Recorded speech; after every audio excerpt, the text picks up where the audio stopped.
আজকে ব্যাট করতে নেমে মাত্র আধা ঘন্টার ভেতরে ২ জন কিংবদন্তিকে পার করে ফেলছেন শুভমান গিল।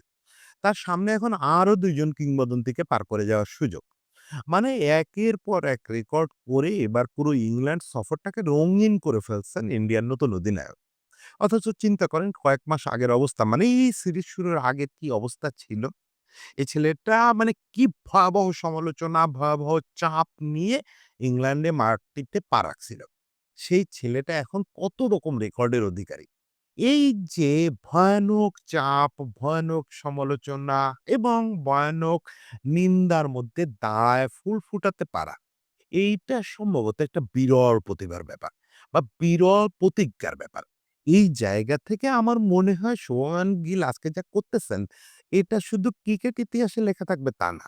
এটা তরুণ ক্রিকেটারদের জন্য একটা আদর্শ হয়ে থাকবে। দেখেন আমরা যদি শুধু একটু পরিস্থিতিটা ভাবি যে গিল যখন ইংল্যান্ডে আসলো ক্যাপ্টেন হয়ে, তখন পরিস্থিতিটা কি ছিল? প্রথমত হচ্ছে যে তাকে কি চাপ নিতে হইছে। টিম থেকে হঠাৎ করে বিরাট কোহলি এবং রোহিত শর্মা নাই হয়ে গেছে। আপনি বলতে পারেন হঠাৎ করে শব্দটা বলা ঠিক হয় নাই। কারণ ওরা তো নাই হয়ে যাবে বোঝা যাচ্ছিল। কিন্তু একেবারে এরকম ইংল্যান্ড সিরিজের আগেই তারা আনএভেইলেবল হয়ে যাবে। দুজনই অবসর নিয়ে ফেলবে অল্প সময়ের ব্যবধানে। এটা কয়েক মাস আগেও ভাবা কঠিন ছিল। তারা দুজনই সরে গেছে। সরে যাওয়ার ফলে দেখেন কি একটা মজার ব্যাপার হয়েছে। তাকে কোহলির পজিশনে ব্যাট করতে হচ্ছে।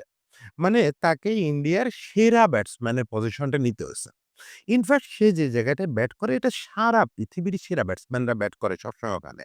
ইন্ডিয়ারই ইতিহাসের সেরা ব্যাটসম্যানরা ওই জায়গায় ব্যাট করছে। সচিন টেন্ডুলকার করছে, বিরাট কোহলি করছে। এটা তো সেই জায়গা। এই জায়গার চাপ নিতে হইছে। ২ দিন আগে বিরাট কোহলি ছিল ওই পজিশনে। তুমি আজকে আসছো গিল এই পজিশনে। তোমাকে কোহলির মতো রান করতে হবে। আবার, আবার দেখেন রোহিত শর্মা অন্যতম সফল অধিনায়ক ইন্ডিয়ার ইতিহাসে। সেই রোহিত শর্মা নাই। তাহলে ক্যাপ্টেন কাকে করা হয়েছে? ওই গিলকেই। মাত্র কয়েকটা টেস্টের অভিজ্ঞতা, মাত্র কয়েক বছর ধরে খেলতেছে। সেই গিল, তরুণ গিলকে এই দায়িত্ব দেওয়া হয়েছে। এখন এই ডুয়াল চাপ নিয়ে, ডুয়াল প্রত্যাশার চাপ নিয়ে মানে তাকে একাধারে কোহলি হতে হবে, তাকে একাধারে রোহিত শর্মা হতে হবে। এই ডাবল প্রত্যাশা নিয়ে তাকে ইংল্যান্ডে আসতে হইছে। আসার পরে দেখেন, আসার আগে আরো একটা ব্যাপার ঘটলো। লোকেরা তো ছি, ছি করা শুরু করলো। যে কারে নিয়ে যাচ্ছ? সমালোচনাটা বেশি হচ্ছিল আসলে কোচ গৌতম গম্ভীরকে নিয়ে। অনেক ইন্ডিয়ান সাবেকরা বলতেছিলেন যে খুব ভালো একটা ইন্ডিয়ান টিম ইংল্যান্ডে যাচ্ছে। যার কোচের এভারেজ হচ্ছে ১১ না ১২ আর এভারেজ ক্যাপ্টেনের এভারেজ হচ্ছে ১৩ না ১৪। মানে ওদের ইংল্যান্ডের মাটিতে অবস্থা গৌতমের এবং গিলের খুব খারাপ ছিল। গিলের আগে যে ইংল্যান্ড ট্যুর করছে সেখানে তারা একদম রান পায় নাই। যদিও গিল খুব প্রতিশ্রুতিশীল ব্যাটসম্যান, বেশ রানের ভিতরেই আছে অভিষেকের পর থেকে গত বেশ কয়েক বছর। তারপরে ইংল্যান্ড তার জন্য একটা বাজে জায়গা ছিল। আর গৌতম তো জীবনেও খুব বড় টেস্ট ব্যাটসম্যান ছিল না। ইংল্যান্ডে তার অবস্থা আরো খারাপ ছিল। ফলে সমালোচনাটা খুব তীব্র হয়ে উঠল, ছি, ছি হয়ে উঠল যে এরকম একটা ছেলে যে ইংল্যান্ডে রানই পায় না তাকে ইংল্যান্ডের প্রধান ব্যাটসম্যান এবং ক্যাপ্টেন হিসেবে পাঠানো হচ্ছে। এটা খুব নিন্দাজনক ব্যাপার। এর সঙ্গে আরেকটা ব্যাপার যোগ হলো। সেটা হচ্ছে গিলের ভাবমূর্তি। দেখেন এই যে বিরাট কোহলি বা রোহিত শর্মা, সচিন টেন্ডুলকার যাদের কথা বলেন ইন্ডিয়ায়, সবার কিন্তু একটা ভাবমূর্তি ছিল। সেই ভাবমূর্তিটা কি?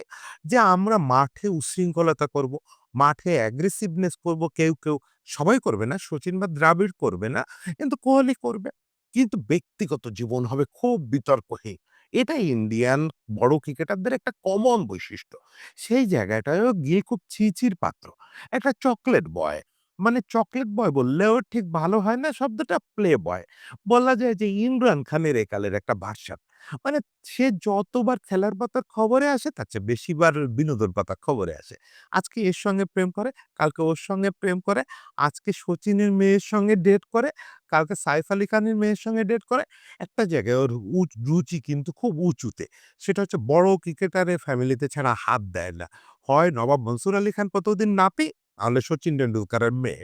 ২ সারার সঙ্গে প্রায়ই তার রিলেশনের সম্পর্ক শোনা যায়। আজকে আবার ভেঙে গেছে, কালকে আবার একটু তাকাতাকি হইছে। এগুলাই নিউজ। মানে গিল কয়টা সেঞ্চুরি করে অস্ট্রেলিয়ান মাটিতে কি সুন্দর খেলছে ওগুলো নিয়ে যত কথা হয়, তার চেয়ে বেশি কথা হয় প্রেম নিয়ে। ওকে এরকম একটা ক্যারেক্টারকে সহ্য করা যায়। কিন্তু মোস্ট রেসপন্সিবল হিসেবে ইংল্যান্ডে পাঠানো, এটা ইন্ডিয়ার ধাতে সয় না। ইন্ডিয়া সেই জিনিসটা করলো। তারা অনেকটা ট্র্যাডিশন ভেঙেই গিলকে এই জায়গায় পাঠালো এবং গিল দেখেন কিভাবে প্রতিদানটা দিল, কিভাবে দিল? সেঞ্চুরি, ডাবল সেঞ্চুরি, সেঞ্চুরি এভাবে চলতেই আছে, চলতেই আছে। মাঠে নামলেই রান বন্যা হচ্ছে। একের পর এক রেকর্ড করে ফেলতেছে। সুনীল গাভাস্কারের রেকর্ড ভাঙলো। সেনা কান্ট্রিতে অধিনায়ক হিসাবে সর্বোচ্চ রানের রেকর্ড করে ফেললো গ্যারি সোবার্সকে টপকায়। এখন সে চাইলে হয়তো ডন ব্র্যাডম্যানের রেকর্ডও ভেঙে ফেলতে পারে। এক সিরিজে অধিনায়ক হিসেবে সর্বোচ্চ রানের রেকর্ড। হয়তো সেটা পারবে না বা পারবে। আমি যখন শুট করতেছি তখন বৃষ্টি হচ্ছে। তখনো পর্যন্ত জানি না। না পারলেও কিছু যায় আসে না। গিল অলরেডি প্রুভ করে ফেলছে যে সে কোন লেভেলের। এই প্রুফটা সে কিন্তু আগেও করছে। মানে ব্যাটসম্যানশিপ নিয়ে গিলের তো কোনো সন্দেহ নাই। সে ওই যে অস্ট্রেলিয়া আমি শুধু বলি যে সে গ্যাভায় যে ইনিংসটা খেলছিল, ওই একটা ইনিংস ওকে সর্বোচ্চদের কাতারে রাখার কথা। কিন্তু ও এবার যেটা প্রুভ করলো যে আমার মাঠের বাইরে অনেক জীবন থাকতে পারে। আমাকে নিয়ে অনেক প্রত্যাশার চাপ থাকতে পারে। অনেক ছি থাকতে পারে। অনেক নিন্দা থাকতে পারে। এমনকি উল্টো কিছু হাতে তালিও থাকতে পারে। এ কিচ্ছুই আমার সঙ্গে মাঠে নামবে না। আমি যখন মাঠে নামবো সেই রাহুল দ্রাবিড়ের বিখ্যাত কথা। যে রাহুল দ্রাবিড়কে জিজ্ঞেস করা হয়েছিল যে, "জোন কি? ঠিক কোন সময় আপনি আপনার সেরা ব্যাটটা করতে পারেন?" তো বলল, "জোন হচ্ছে সেই জিনিস যখন আপনি বাউন্ডারি রোপটা পার হন ঠিক সেই মুহূর্তে আপনি যেখানে ঢোকেন। ওইটা যে লোক ওই বাউন্ডারি রোপ পার হওয়া মাত্রই অন্য একটা জগতে চলে যেতে পারে। সে হচ্ছে প্রকৃত গ্রেট। সেই জিনিসটা গিল প্রমাণ করল। এখান থেকে আমি শুধু বাংলাদেশের কথা বলতেছি না, সারা পৃথিবীর তরুণদের শিক্ষা নেওয়া আছে। যে আমরা তো সবাই এক রকম জীবনযাপন করি। প্রত্যেকের জীবনে আগে একদিন একটা এডিটোরিয়ালে বলছি যে আমাদের ক্রিকেটারদের একটা বড় সমস্যা বন্ধুত্ব বাছাই, সংস্কৃতি বাছাই, জীবন আচরণ এগুলো থাকবে। যতই বলি প্রত্যেকের জীবন আলাদা, আলাদা তো। এই জীবনে নানা রকম সংকট থাকবে, বিতর্ক থাকবে, সবই থাকবে। সবকিছুকে ওই বাউন্ডারি রোপের বাইরে রেখে যেতে পারলে আপনি গ্রেট হবেন। আপনি যদি ওখানে ঢোকার পরে ভিন্ন একজন মানুষে পরিণত হন, যে এর বাইরে সারা টেন্ডুলকার বলেন, সারা আলী খান বলেন, আর যত রকম প্লে বয়শিপ বলেন, সব ওই বাউন্ডারির বাইরে। যদি রেখে আসতে পারেন, আপনি ইমরান খান হবেন, আপনি সাকিব আল হাসান হবেন। হ্যাঁ, সাকিবের কথাটাও মাথায় রাখেন। শত বিতর্ক, অর্থনৈতিক বিতর্ক, রাজনৈতিক বিতর্ক কত কি ছিল না সারাটা জীবন তার সঙ্গে। কিন্তু যখনই বাউন্ডারি রোপ ক্রস করে ভিতরে ঢুকছে, তখনই সাকিব, সাকিব হয়ে গেছে। ওখানে আর কিচ্ছু তার সঙ্গে নাই। ওখানে শুধু পারফরম্যান্স। শুধু ব্যাট আর বল কথা বলতেছে। সেই জিনিসটা গিল আরেকবার করে দেখালো এবং তরুণদের একজন হিসাবে করে দেখালো। ফলে আমি সব তরুণ ক্রিকেটারকে, সারা পৃথিবীর সব তরুণ ক্রিকেটারকে বলব যে জিনিসটা ফলো করেন। যে কিভাবে এটা করা হয়? কিভাবে একজন গিল এই সবকিছু বাইরে রেখে ভিতরে ঢোকে। আমাদের যারা তরুণ ক্রিকেটার, এখন যারা দল ডমিনেট করতেছেন, দলে ঢুকছেন, কেবল জায়গা পাকা করতেছেন, আমি কিন্তু জানি। আমার জানা না জানা ব্যাপার না। এটা তো অবশ্যই আপনাদের প্রত্যেকের জীবনে অনেক ভালো ব্যাপার আছে, অনেক খারাপ ব্যাপার আছে, অনেক সংকট আছে, অনেক ক্রাইসিস আছে। এগুলো সব বাউন্ডারির বাইরে রাখার ব্যবস্থা করেন। বাউন্ডারির বাইরে রাখতে শেখেন। তাহলেই গ্রেটনেস এর পথে হাঁটতে পারবেন। তা না হলে হবে না। মাথায় যদি প্রেমিকাদের নিয়ে, মাথায় যদি বিতর্ক নিয়ে আপনি উইকেটে যান, তাহলে রান করা হবে না। প্রেমিকার জন্য শো অফ করা হবে। সেটা না হোক, সবাই আমরা গিলের কাছ থেকে এই জিনিসটা শিখি। গিলের জন্য অনেক শুভকামনা। ক্রিকেটের জন্যই শুভকামনা। সবাই ভালো থাকবেন।